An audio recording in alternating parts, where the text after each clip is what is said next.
काय सांगाल आज दुपारी 4 वाजल्यापासून जी पदयात्रा केली तर काय रिस्पॉन्स वाटतो? जय महाराष्ट्र.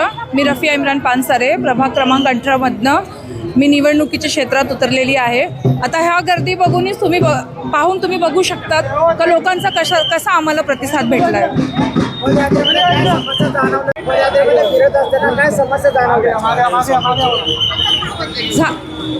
खूप काही समस्या आम्ही बघितले, पण आता त्याचं निवारण करण्यासाठी तर आम्ही उभं राहिलोत ना. आम्हाला संधी भेटली नक्की आम्ही करणार ते. नागरिकांच्या काय भावना होत्या? नागरिकांचा खूप मोठा आम्हाला सपोर्ट भेटला आहे. सर्वांनी आमचं स्वागत खूप आनंदाने केलेलं आहे. काय सांगाल भाई, आपल्या जनतेचा प्रतिसाद कसा लागला?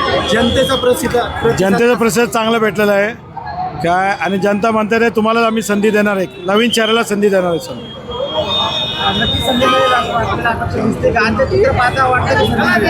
आजचे चित्र पाहता सगळ्या नागरिकांचा सगळ्यात सपोर्ट आम्हाला आहे. जनतेला काय आव्हान कराल? जनतेला एकच आवाहन करणार आहे की 15 तारखेला सगळेजण भरघोस मताने मतदान करणे, सकाळी 7:30 ते 5:30 वाजल्यापासून. आणि मशाल चिन्ह पानसरे रफिया इम्रान यांना भरघोस मताने निवडून देणे.